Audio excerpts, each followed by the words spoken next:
ವಿಷಯಗಳ ಬಗ್ಗೆ ತಮ್ಮ ಸಹವರ್ತಿ ಎಟಿಎಲ್ ವಿದ್ಯಾರ್ಥಿಗಳಿಗೆ ಶಿಕ್ಷಣ ನೀಡುವ ಉದ್ದೇಶದಲ್ಲಿರುವ ಟಿಂಕರ್ ಚಾಂಪ್ಸ್ನ ಬದಲಾವಣೆ ತರುವ ಸರಣಿಗೆ ಸುಸ್ವಾಗತ. ಈ 10 ಭಾಗಗಳ ವಿಡಿಯೋ ಸರಣಿಯಲ್ಲಿ ಟಿಂಕರ್ ಚಾಂಪ್ಸ್ ಬದಲಾವಣೆ ಮಾಡುವ ಅಗತ್ಯಗಳನ್ನು ಮತ್ತು ನೀವು ಹೇಗೆ ಬದಲಾವಣೆ ಮಾಡುವವರಾಗಬಹುದು ಎಂಬುದನ್ನು ಅರ್ಥಮಾಡಿಕೊಳ್ಳಲು ನಿಮಗೆ ಸಹಾಯ ಮಾಡುತ್ತದೆ. ಪ್ರತಿ ವಿಡಿಯೋ ಸರಿಸುಮಾರು 10 ರಿಂದ 15 ನಿಮಿಷಗಳದ್ದಾಗಿದ್ದು, ನೀವು ಪ್ರಯತ್ನಿಸಬಹುದಾದ ಬದಲಾವಣೆ ಮಾಡುವ ಚಟುವಟಿಕೆಯನ್ನು ಒಳಗೊಂಡಿದೆ. ಹೆಚ್ಚಿನ ಸಡಗರವಿಲ್ಲದೆ ಜೈಪುರದ 11ನೇ ತರಗತಿಯ ವಿದ್ಯಾರ್ಥಿನಿ ಮತ್ತು ಸ್ವತಃ ಉದಯೋನ್ಮುಖ ಬದಲಾವಣೆಯ ಹರಿಕಾರ ಟಿಂಕರ್ ಚಾಂಪ್ ಪವನಿ ಶರ್ಮಾ ಅವರ 5ನೇ ಸಂಚಿಕೆಯನ್ನು ಪ್ರಾರಂಭಿಸೋಣ. ಪರಸ್ಪರ ಆಸಕ್ತಿಯ ವಿವಿಧ ವಿಷಯಗಳ ಬಗ್ಗೆ ಒಂದು ಬದಲಾವಣೆ ತರಬೇಕು ಅಂತ ಹೊರಟಿದ್ದೀರಾ? ಹಾಗಿದ್ರೆ ಈ ಮಾತುಕತೆ ನಿಮಗಾಗಿಯೇ. ನೋಡಿ, ಯಾವುದೇ ದೊಡ್ಡ ಬದಲಾವಣೆಯನ್ನ ಶುರು ಮಾಡೋದು ಒಂದು ಕಡೆ ಆದ್ರೆ, ಆ ಹುಮ್ಮಸ್ಸನ್ನ, ಆ ಉತ್ಸಾಹವನ್ನ ಕೊನೆವರೆಗೂ ಉಳಿಸ್ಕೊಳ್ಳೋದಿದೆಯಲ್ಲ, ಅದೇ ನಿಜವಾದ ಸವಾಲು. ಇವತ್ತು ನಾವು ಆ ಸವಾಲನ್ನ ಹೇಗೆ ಎದುರಿಸೋದು ಅಂತ ನೋಡೋಣ.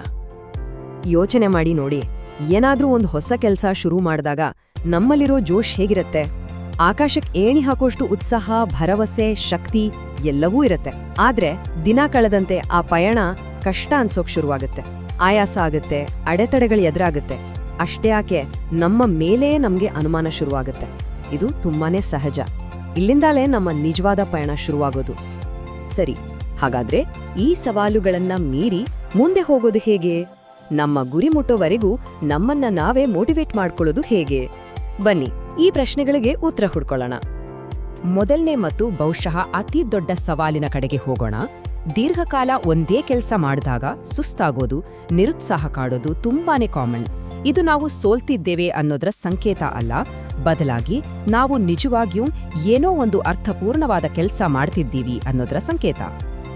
ಬರ್ನ್ಔಟ್ ಅಂದ್ರೆ ಸೋತ್ ಹೋದ್ವಿ ಅಂತ ಖಂಡಿತ ಅಲ್ಲ. ಅದರರ್ಥ ನಮ್ಮ ಶಕ್ತಿ, ನಮ್ಮ ಟೈಮ್ ಇದನ್ನೆಲ್ಲ ನಾವು ಅತಿಯಾಗಿ ಒಂದೇ ಕಡೆಗೆ ಹಾಕಿದ್ದೇವೆ ಅಂತ. ಇದೊಂದು ರೀತಿ ವಾರ್ನಿಂಗ್ ಬೆಲ್ ಇದ್ದ ಹಾಗೆ. ಹಾಗಾದ್ರೆ ಬರ್ನ್ಔಟ್ ಆದಾಗ ಏನ್ ಮಾಡ್ಬೇಕು? ಎಲ್ಲವನ್ನೂ ಬಿಟ್ಬಿಡ್ಬೇಕಾ? ಖಂಡಿತ ಇಲ್ಲ. ಬದಲಾಗಿ ಅದು ಒಂದು ಸಣ್ಣ ಬ್ರೇಕ್ ತಗೊಳ್ಳಿ ಅಂತ ಹೇಳ್ತಿದೆ.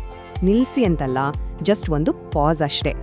ನಮ್ಮ ಪ್ಲಾನ್ಗಳನ್ನ ಮತ್ತೆ ನೋಡಕ್ಕೆ, ನಮ್ಮ ಎನರ್ಜಿಯನ್ನ ರೀಚಾರ್ಜ್ ಮಾಡ್ಕೊಳ್ಳೋಕೆ ಇದೊಂದು ಒಳ್ಳೆ ಅವಕಾಶ. ನೋಡಿ, ಇದೊಂದು ಸಿಂಪಲ್ ವಿಷಯ. ಖಾಲಿ ಕಪ್ನಿಂದ ಯಾನನ್ನೂ ಸುರಿಯೋಕಾಗಲ್ಲ ಅಲ್ವಾ? ಅದೇ ರೀತಿ ನಮ್ಮಲ್ಲೇ ಶಕ್ತಿ ಇಲ್ಲ ಅಂದ್ರೆ ನಾವು ಬೇರೆಯವರಿಗೆ ಹೇಗೆ ಸಹಾಯ ಮಾಡೋಕ್ಕಾಗತ್ತೆ? ಅಥವಾ ನಮ್ಮ ಗುರಿಯನ್ನ ಹೇಗೆ ತಲುಪೋಕ್ಕಾಗತ್ತೆ? ಅದಕ್ಕೆ ಮೊದಲು ನಮ್ಮ ಬಗ್ಗೆ ನಾವು ಕಾಳಜಿ ತಗೊಳ್ಳೋದು ತುಂಬಾನೇ ಮುಖ್ಯ. ಈ ಅನುಮಾನಗಳಿದ್ಯಲ್ಲ, ಇವು ಮೆಲ್ಲಗೆ ನಮ್ಮ ತಲೆಯೊಳಗೆ ಬಂದು ಕೂತ್ಕೊಂಡ್ಬಿಡತ್ತೆ. ನಾನಷ್ಟು ಚೆನ್ನಾಗಿ ಮಾಡ್ತಿಲ್ಲ ಅನ್ಸುತ್ತೆ, ನೋಡೋ ಬೇರೆಯವರೆಲ್ಲ ನನ್ಗಿಂತ ಎಷ್ಟು ಮುಂದೆ ಹೋಗಿದ್ದಾರೆ, ನನ್ನಿಂದ ಇದು ಸಾಧ್ಯನಾ? ಈ ತರದ ನೆಗೆಟಿವ್ ಆಲೋಚನೆಗಳು ಬರೋದು ಸಹಜ. ಬದಲಾವಣೆ ತರುವ ಪ್ರತಿಯೊಬ್ಬರೂ ಈ ಆಂತರಿಕ ಹೋರಾಟವನ್ನ ಎದುರಿಸಲೇಬೇಕು. ಸರಿ, ಸಮಸ್ಯೆಗಳ ಬಗ್ಗೆ ಮಾತಾಡಿದ್ದು ಸಾಕು. ಈಗ ಪರಿಹಾರದ ಕಡೆಗೆ ಬರೋಣ. ನಮ್ಮ ಹುಮ್ಮಸ್ಸನ್ನ, ನಮ್ಮ ಎನರ್ಜಿಯನ್ನ ದೀರ್ಘಕಾಲ ಹೇಗೆ ಉಳಿಸ್ಕೊಳ್ಳೋದು, ಅದಕ್ಕೆ ಕೆಲವು ಸಿಂಪಲ್ ಆದ್ರೂ ಪವರ್ಫುಲ್ ಟೆಕ್ನಿಕ್ಗಳಿವೆ. ನೋಡೋಣ ಬನ್ನಿ. ನೆನಪಿಟ್ಕೊಳ್ಬೇಕಾದ ಮೊದಲನೇ ಮತ್ತು ಮುಖ್ಯವಾದ ವಿಷಯ ಅಂದ್ರೆ, ಎಲ್ಲವನ್ನೂ ಎಲ್ಲಾ ಟೈಮ್ನಲ್ಲೂ ಪರ್ಫೆಕ್ಟ್ ಆಗಿ ಮಾಡಬೇಕು ಅನ್ನೋ ಒತ್ತಡವನ್ನ ಮೊದಲು ತಲೆಯಿಂದ ತೆಗೆದುಹಾಕ್ಬೇಕು. ಇದು ಸಾಧ್ಯನೇ ಇಲ್ಲ. ಅಂದ್ರೆ ಪ್ರತಿದಿನ ಎಲ್ಲದರಲ್ಲೂ ಬ್ಯಾಲೆನ್ಸ್ ಇರಬೇಕು ಅಂತಲ್ಲ, ಬದಲಾಗಿ ಒಂದು ಲಾಂಗ್ ಟರ್ಮ್ ಅಲ್ಲಿ ಒಂದು ರಿದಮ್, ಒಂದು ಸಮತೋಲನವನ್ನ ಕಂಡುಕೊಳ್ಳೋದು ಮುಖ್ಯ. ಕೆಲವು ದಿನ ನಿಮ್ಮ ಪ್ರಾಜೆಕ್ಟ್ಗೆ ಹೆಚ್ಚು ಗಮನ ಕೊಡಿ, ಇನ್ನು ಕೆಲವು ದಿನ ನಿಮ್ಮ ಆರೋಗ್ಯ, ನಿಮ್ಮ ಫ್ಯಾಮಿಲಿ, ಹೀಗೆ. ಇದೊಂದು ಮ್ಯಾರಥಾನ್, 100 ಮೀಟರ್ ಓಟ ಅಲ್ಲ. ಒಂದು ವೇಳೆ ಮೋಟಿವೇಶನ್ ಡೌನ್ ಆದ್ರೆ ಅದನ್ನ ಮತ್ತೆ ಕಿಕ್ ಸ್ಟಾರ್ಟ್ ಮಾಡೋಕೆ ಇಲ್ಲಿ 3 ದಾರಿಗಳಿವೆ. ಮೊದಲನೇದು, ಈ ಕೆಲಸವನ್ನ ಯಾಕೆ ಶುರು ಮಾಡ್ವಿ ಅಂತ ಮತ್ತೊಮ್ಮೆ ನೆನ್ಪು ಮಾಡ್ಕೊಳ್ಳೋದು. ಎರಡನೇದು, ಎಷ್ಟೇ ಸಂಘ ಯಶಸ್ಸು ಸಿಕ್ಕಿದ್ರೂ ಅದನ್ನ ಸೆಲೆಬ್ರೇಟ್ ಮಾಡೋದು. ಮತ್ತು ಮೂರನೇದು, ಫೇಲ್ಯೂರ್ ಅಂದ್ರೆ ಕೊನೆ ಅಂತಲ್ಲ, ಅದೊಂದು ಪಾಠ ಅಂತ ನೋಡೋದು. ಹೌದು, ಫೇಲ್ಯೂರ್ಗಳು ಕಾಮನ್. ಸೋಲು ಅನ್ನೋದು ನಮ್ಮ ಕಥೆಯ ಕೊನೆ ಅಲ್ಲ, ಅದು ಕಥೆಯಲ್ಲಿ ಬರುವ ಒಂದು ಸಣ್ಣ ಟ್ವಿಸ್ಟ್ ಅಷ್ಟೇ. ಮುಂದಿನ ಬಾರಿ ಏನಾದ್ರೂ ಅಂದುಕೊಂಡ ಹಾಗೆ ಆಗಿಲ್ಲ ಅಂದ್ರೆ ನೆನಪಿಡಿ, ಇದು ಎಂಡ್ ಅಲ್ಲ, ಜಸ್ಟ್ ಒಂದು ಪ್ಲಾಟ್ ಟ್ವಿಸ್ಟ್. ಇಲ್ಲಿಯವರೆಗೆ ನಮ್ಮ ಒಳಗಿನ ಶಕ್ತಿ ಬಗ್ಗೆ ಮಾತಾಡಿದ್ವಿ. ಆದ್ರೆ ನಾವು ಈ ಪಯಣದಲ್ಲಿ ಒಬ್ಬಂಟಿಯಲ್ಲ ಅಲ್ವಾ? ನಮ್ಮ ಸುತ್ತಮುತ್ತ ಇರೋ ಜನರ ಸಪೋರ್ಟ್ ಕೂಡ ಅಷ್ಟೇ ಮುಖ್ಯ. ಅದ್ರ ಬಗ್ಗೆ ಈಗ ನೋಡೋಣ. ಒಬ್ರೇ ಜಗತ್ತನ್ನ ಬದಲಾಯಿಸ್ತಾರೆ ಅನ್ನೋದು ಒಂದು ದೊಡ್ಡ ಸುಳ್ಳು. ನಿಜ ಹೇಳ್ಬೇಕು ಅಂದ್ರೆ ಯಾವುದೇ ದೊಡ್ಡ ಬದಲಾವಣೆ ಒಬ್ಬ ವ್ಯಕ್ತಿಯಿಂದ ಸಾಧ್ಯವೇ ಇಲ್ಲ. ಹಾಗಾಗಿ ನಮ್ಮ ಸುತ್ತ ಒಂದು ಸಪೋರ್ಟ್ ಸಿಸ್ಟಮ್ ಕಟ್ಕೊಳ್ಳೋದು ತುಂಬಾನೇ ಇಂಪಾರ್ಟೆಂಟ್. ಅದು ನಮ್ಮ ಟೀಮ್ಮೇಟ್ಸ್ ಆಗಿರಬಹುದು, ನಮ್ಮ ಟೀಚರ್ಸ್, ಮೆಂಟರ್ಸ್ ಅಥವಾ ನಮ್ಮ ಫ್ರೆಂಡ್ಸ್ ಮತ್ತು ಫ್ಯಾಮಿಲಿ. ಸಹಾಯ ಕೇಳೋದು ವೀಕ್ನೆಸ್ ಅಲ್ಲ, ಅದು ನಮ್ಮ ಶಕ್ತಿ. ನೋಡಿ, ಒಟ್ಟಿಗೆ ಬೆಳೆದಾಗ ನಾವು ಇನ್ನೂ ವೇಗವಾಗಿ ಬೆಳಿತೇವೆ. ನಿಜವಾದ ಅರ್ಥಪೂರ್ಣ ಬದಲಾವಣೆ ಅನ್ನೋದು ಯಾವಾಗಲೂ ಒಂದು ಟೀಮ್ ಎಫರ್ಟ್ ಆಗಿರುತ್ತೆ. ಸರಿ, ಈಗ ಕೊನೆಯ ಮತ್ತು ಬಹುಶಃ ಅತ್ಯಂತ ಮುಖ್ಯವಾದ ವಿಷಯಕ್ಕೆ ಬರೋಣ. ನಮ್ಮನ್ನು ಮುಂದೆ ನೂಕುವ ನಮ್ಮ ಒಳಗಿನ ಸೂಪರ್ ಪವರ್.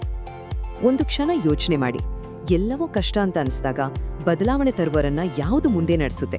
ಅವರನ್ನ ಹಿಡಿದಿಡೋ ಶಕ್ತಿ ಯಾವುದು? ಆ ಶಕ್ತಿನೇ ನಮ್ಮ ಆಂತರಿಕ ಆಧಾರ ಸ್ತಂಭ. ಅದು ನಮ್ಮ ವೈಯಕ್ತಿಕ ಏಕೆ ಅನ್ನೋ ಪ್ರಶ್ನೆಗೆ ಉತ್ತರ. ನಾವು ಸಹಾಯ ಮಾಡಬೇಕು ಅಂತ ಅಂದ್ಕೊಂಡಿರೋ ಒಬ್ಬ ವ್ಯಕ್ತಿ ಇರ್ಬೋದು, ಅಥವಾ ನಾವೇ ನಮ್ಗೆ ಮಾಡಿಕೊಂಡ ಒಂದು ಪ್ರಾಮಿಸ್ ಇರಬಹುದು, ಅಥವಾ ಎಷ್ಟೇ ಕಷ್ಟ ಬಂದ್ರೂ ಭಯಕ್ಕೆ ಸೋಲಲ್ಲ ಅನ್ನೋ ನಮ್ಮ ಧೈರ್ಯ ಇರಬಹುದು. ಅದೇ ನಮ್ಮ ನಿಜವಾದ ಸೂಪರ್ ಪವರ್. ಹಾಗಾದ್ರೆ ಈ ಇಡೀ ಮಾತುಕತೆಯ ಕೊನೆಯ ಸಂದೇಶ ಇಷ್ಟೇ: ಇಲ್ಲಿ ಪರಿಪೂರ್ಣರಾಗಿರೋಕೆ ಬಂದಿಲ್ಲ, ಧೈರ್ಯದಿಂದ ಇರೋಕೆ ಬಂದಿದ್ದೀವಿ. ಈ ಪಯಣದಲ್ಲಿ ತಪ್ಪುಗಳಾಗುತ್ತೆ, ಸೋಲುಗಳು ಆಗುತ್ತೆ, ಆದ್ರೆ ಧೈರ್ಯ ಕಳ್ಕೊಳ್ಬಾರ್ದು. ನಾವು ಇಡೋ ಪ್ರತಿಯೊಂದು ಸಣ್ಣ ಹೆಜ್ಜೆಯೂ ನಮ್ಮನ್ನ ನಮ್ಮ ಗುರಿಯ ಹತ್ರಕ್ಕೆ ಕರ್ಕೊಂಡು ಹೋಗುತ್ತೆ. ಮುನ್ನುಗ್ಗಿ, ನಿಮ್ಮ ಈ ಬದಲಾವಣೆಯ ಪಯಣ ಯಶಸ್ವಿ ಆಗ್ಲಿ.